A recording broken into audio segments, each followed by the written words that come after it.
Welcome to Perspectives, a podcast where the clergywomen of the First United Methodist Church of San Diego share their musings on scripture, theology, and what it has to do with us. Welcome to this episode of Perspectives.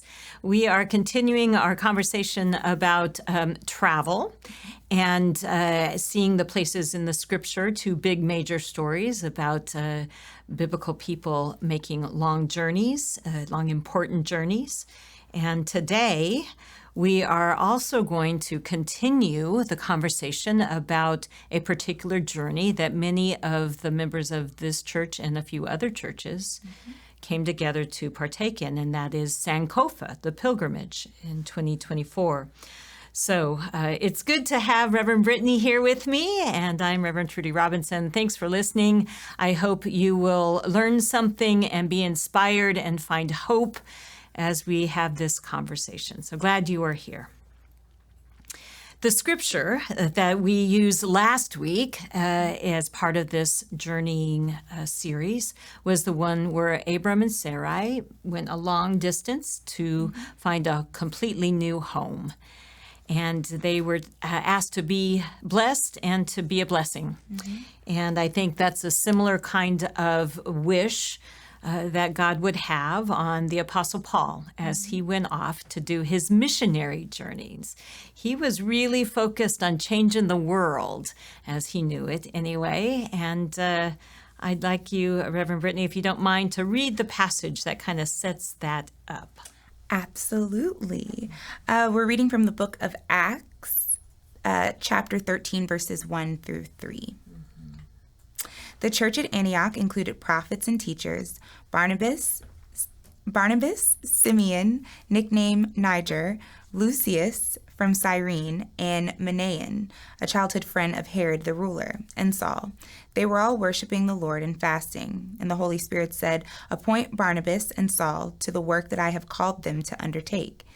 After they fasted and prayed, they laid hands on these two and sent them off. They are taking their missionary journeys all across the Mediterranean world, the world as they knew it. They are bringing blessings. They are bringing knowledge. And I can't help but think that that is part of what we were trying to do as we went on the Sankofa, not necessarily offering the blessing or the knowledge. We did not have that to impart on the places that we were going.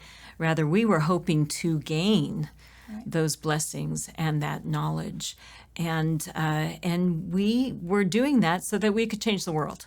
Yeah. So that we could get rid of racism and bit by bit, year after year, with the learning of the Sankofa pilgrimage. And we went last year, and it was a beautiful experience, difficult, but a beautiful experience. And you had a vision for something different this year. And you want to say a little bit about that vision, what made them different? Yeah, sure. One of the things that I'm really, I want people to understand is that racism isn't just defined in the South, that it goes well beyond just the southern states, and it is a part of each and every state that is the United States of America. And so last year we went to the South and had our first experiences, or maybe not first experiences, but we were more familiar with that kind of learning. We had heard about slavery or, knew certain things about Jim Crow.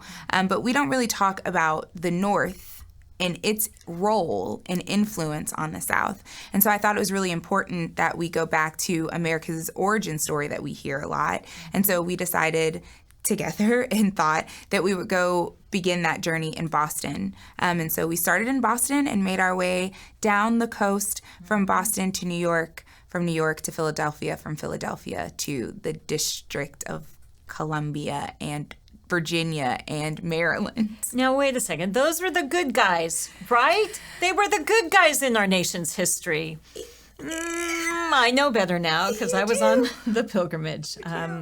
Really, really powerful journey. And in this episode of Perspectives, it's not just Brittany and I that will share our perspectives, but we are inviting you to hear some of the pilgrims and hear what they had to say after engaging with some of the content each day of this trip.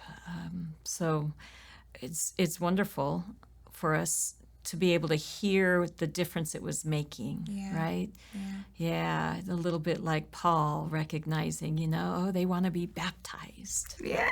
There you go. We baptized a few people on this trip. Hey, it's Reverend Hannah. I'm really enjoying this conversation.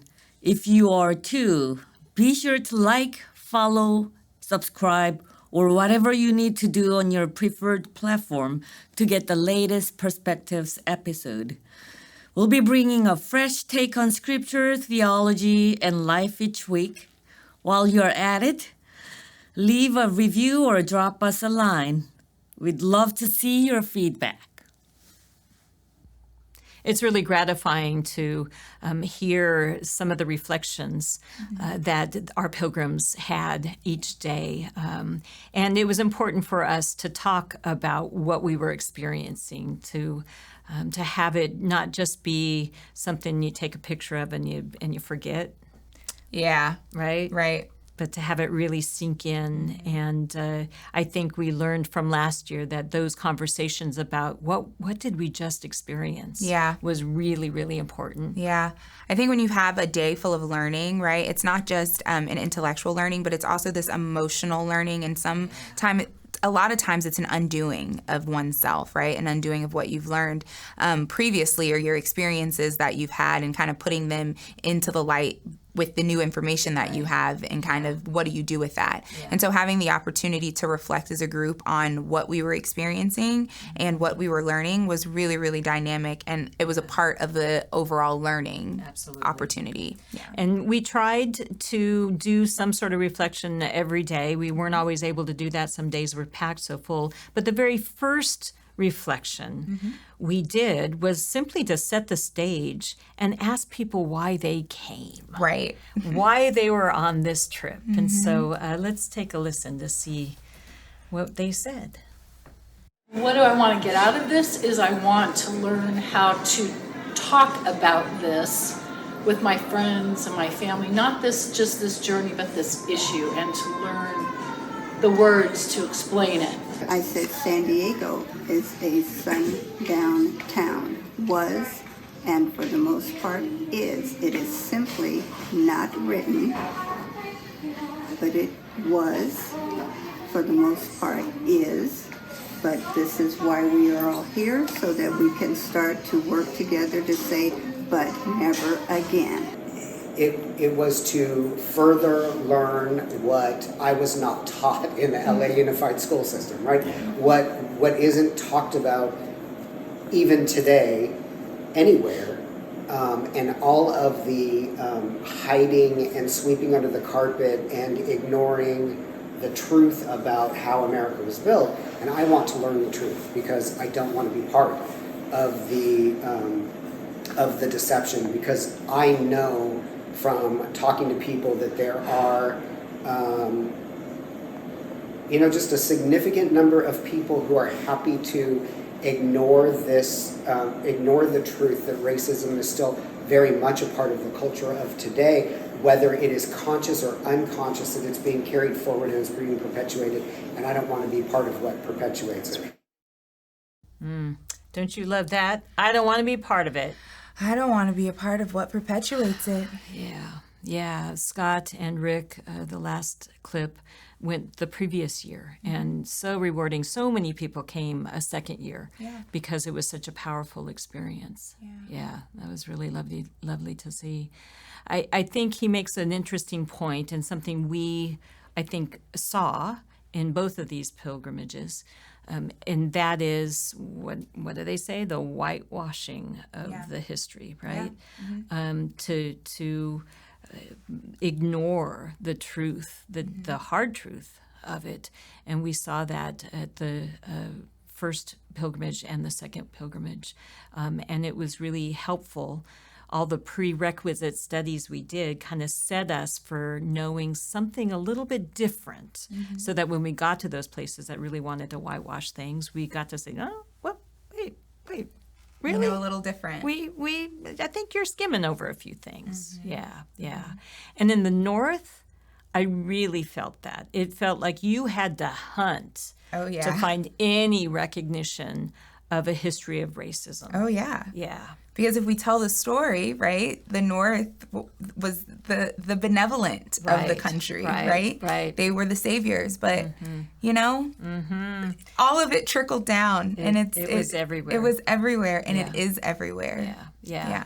I think it was really interesting for us to go right around the 4th of July. Yeah. Right? To the nation's beginnings. Yeah. Plymouth Rock. We started there. Yeah, we did. Yeah. Not a very big rock. Not a very big rock. Yeah. So our first stop. Well, our first stop, we went to Plymouth because we always hear about the story of the pilgrims coming over on the Mayflower, and so we went on that same journey. We went to see the Plymouth Rock, which you would be shocked if you have not seen it. It's not very big.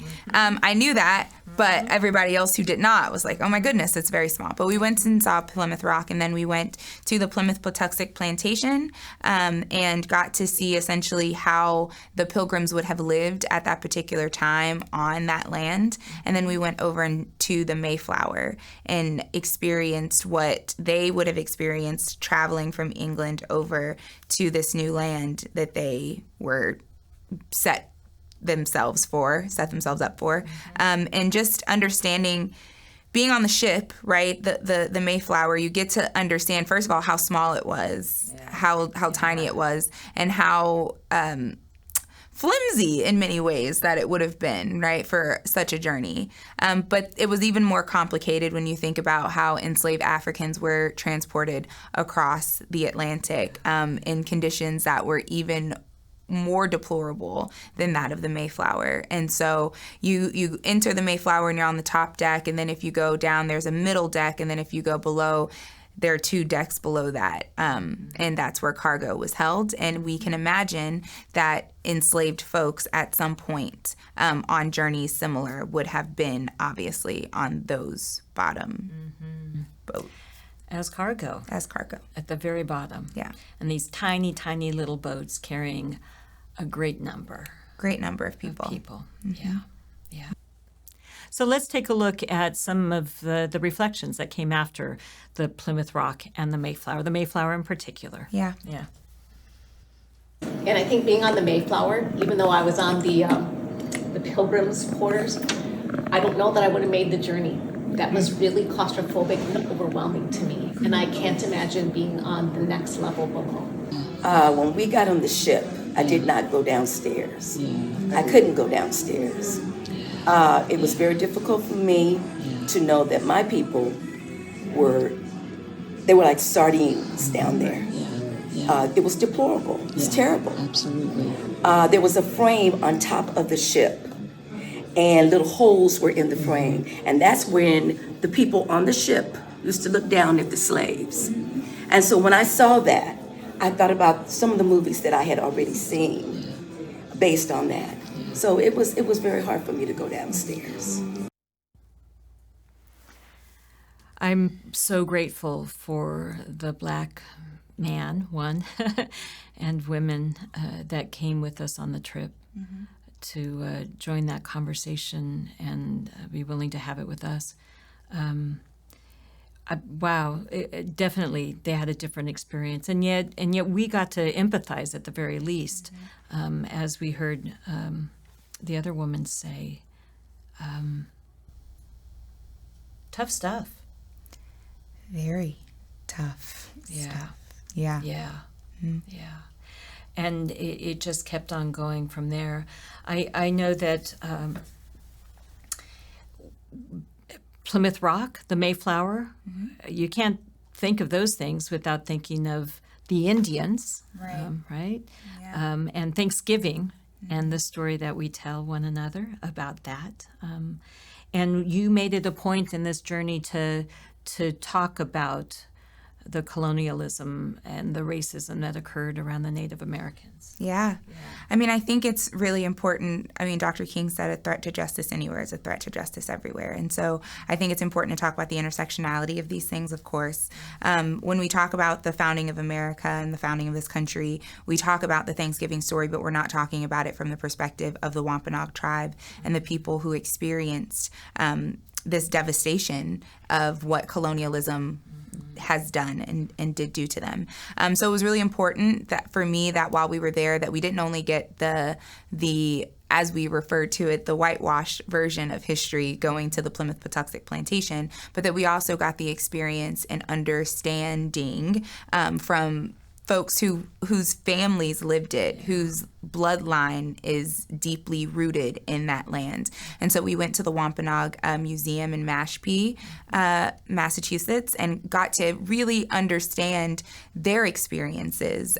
We went to the Wetu and saw and learned about, how it's built and who lived there and how, their lives were so communal. And then we also went and talked to a tribal leader, David, who gave us really big insight on what their experiences are today and what goes on with them today and how their numbers have decreased in such a way that they can't afford to live in the land that they've been priced out of. And so we talk about this experience. Say that one more time. You just kind of went that. I want people to hear that. Yeah. So the Mashpee land, there are very few Native Americans, very few Wampanoag who can afford to live on the land. They're ancestral lands. Yeah, they're ancestral lands. And so they've been priced out due to, Mashpee's beautiful. It's on the water. It's a beautiful community. And we see that often, that folks of these particular communities, whether they're indigenous folks or whether they're Black and brown people in their communities, they are often priced out due to gentrification, and then they're thrown to the outskirts and they have to figure it out. Yeah. His presentation was so good, so wonderful, and you could just empathize with the culture that they were trying so hard to keep, to remember, to pass on. And, we learned in some of our studies and in those museums, just as you said, very communal kind of culture and a culture that's really tied to creation and the land. Yeah. And boy, my goodness, why couldn't we have learned from them instead of treated them as we did? I know that a couple of the folks had said that they were surprised to learn that Native Americans in that time frame were also sold to be slaves to other countries. We hear his name as Squanto, but his name was Tesquantum, and he actually was sold over into slavery in Europe, was able to make his way back home, and he was a part of the Pilgrims story. And one of our pilgrims I know had said that she was, it really struck her that when, I think it was David who said that Thanksgiving Day for them was mourning day. Yeah. Wow. We also went to Burial Hill Cemetery. Why was it important to go there? I always think it's important to know how people are buried, how we care for our dead shows a lot about what we thought of them in their life, right? And so Burial Hill is a place where most of the pilgrims were buried in the 1600s. On this plot of land. I also wanted to juxtapose that to the unnamed African burial grounds across this country, where Black bodies were buried in mass graves but don't have any kind of markers or identification. Yeah. We'll return to that idea a little later in the trip. Yeah. And we were in Boston for the 4th of July. That was different. It was. And we had the opportunity to hear the reading of the Declaration of Independence. I am sorry to say that I don't think I had ever actually read the entire Declaration of Independence before. I think maybe in like 7th grade I had, but it was a big refresher and wow. Yeah. Very interesting to be in that space where so many patriots were gathered, and there were balloons and streamers and music, and it was the 4th of July, and we were all very celebratory, or most of the crowd was, but we were there, the pilgrims were there, with a different kind of story to look at. And through that lens, to hear the Declaration of Independence, that was very striking. Yeah. And as one of our pilgrims noted, that was only for certain people. It was only for certain people, and that's why Frederick Douglass wrote, "What is the 4th of July to a slave?" Right? Yeah. Which juxtaposes this holiday to the experiences of enslaved people in 1776. Yeah. We had an opportunity to celebrate that as well, Frederick Douglass and his words. It was nice to see that. Not as big a crowd gathered around him, though. Not as big. Yeah. Coming back to the idea of burial grounds, we were in New York. We were. And New York City. We went to the African burial ground. Yeah. Trudy, did you know that there was an African burial ground in Manhattan? Right in the middle of the city. Did you know that New York was the second largest place for enslaved people in the country outside of Charleston, South Carolina? Many of us don't know. Do you know that there were enslaved people who built Wall Street? And those people were sold on Wall Street. I have so much that I could tell you, so much that I could re-say. Yeah. So much. And we're grateful that that's exactly what we learned on this trip. And we asked folks what their experience was. We went to the site of the burial ground, learned that there was a public outcry once it was discovered that the bones, the remains were there. And there was going to be a building. There had been a building on top of it. It came down. That's when they discovered the remains. And something else was going to be built. And there was a public outcry that said, wait, you got to do something with this. And so there's a little bit of a marker in a museum that we went, very little, all things considered. It wasn't like the Burial Hill Cemetery in Massachusetts. It was very small, but it was powerful. And we have some pilgrims who are reflecting upon it. Let's take a listen. The one thing that struck me in the reading was that the excavation and the digging stopped because there was public protest. We don't like it, so not even in death are these real people that really matter. When I see Manhattan, I will see those graves, and no, I will never have the image of Manhattan that I had in the past. Totally different. That wiped it out for me. I don't think I'll ever visit there anymore. Folks get fired up and ready to go. Oh, this is shocking when we really look at it. Yeah. I like to say that I lived in New York, or I worked in New York. I lived in New Jersey, but it was not something that I knew about very well. I learned about it through my studies, but it wasn't something that was talked about even in the city. Yeah. While we were in New York, we went to Central Park. We did. And saw Seneca Village. We did. Or learned about it. Well, Seneca Village was a community of African people who were, lived in that area of town. It wasn't a park at that point. And once the city decided that they wanted to make it into a park, they kicked those people out, obviously, and sent them onward and built up the park, which again is a part of gentrification, right, as we discussed. And that history is not talked about. Central Park has also been the site of many, many racist acts, right? When we think about the Exonerated Five, who were young children who were convicted of a crime that they did not commit, right? Based on these ideas that they're savages and that they are criminals. And so, again, New York was the second largest state or place that held enslaved people. That doesn't go away. Right. It just reincarnates itself. That's right. That's right. That's right.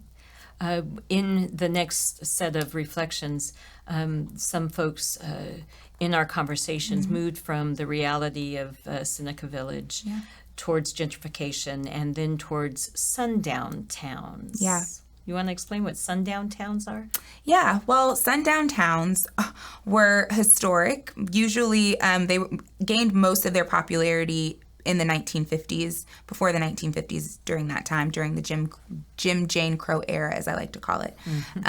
But those towns are all white towns and all white counties in some areas that are intentionally all white. And it was known that Black people shouldn't go into those towns ever, but particularly after sundown, because then they would be lynched. And many of those towns, that again, that history is hidden, but there are still sundown towns that exist today. Let's listen to the reflections. In 1880, the 1880s, when we cleaned out Central Park, let's put it that way, to make room for the park, they showed a picture of shanties, lean-tos, some houses, and in a day's time, people got 1 day notice, and it was written. So how many African Americans could read in the 1880s? How many whites could read in the 1880s? They had 1 day to clean out where they were gone. They showed a picture of it one day, and then the next day they showed another picture of it. It was just, everything was leveled. All your belongings were plowed away. Your shanty was knocked down. Your house was knocked down. And some people were at work and didn't even know about it. So could you imagine that? How we treated those people? After dark, our beloved Protect and Serve police department selectively protects and serves. After dark, Black and brown taken down to the jail, beaten, tortured. Sundown City, yes. Okay, I was born and raised in San Diego. I'm 68. Because it is not everybody here's frame of reference and knowledge does not mean it did not exist. I need to get smacked in the face every once in a while to realize that gentrification is not something that just started happening. It's been happening for hundreds of years. While we're in New York still, let's continue with our trip to the Statue of Liberty and the museum that was there. There's a lot that we didn't know about the Statue of Liberty. A lot that we didn't know. Yeah, it was France's gift to the United States after the abolition of slavery, and she's supposed to represent freedom in her chains and shackles being broken. I didn't really see that. Yeah. I didn't really see the chains or the shackles. Neither did one of our participants. Take a listen. I was surprised that it was originally conceived to celebrate the emancipation of these enslaved people. And I'm like, what? I'm really interested in symbolism, and it helps me connect to things. And one of the things that I'm sure you all saw were the broken shackles.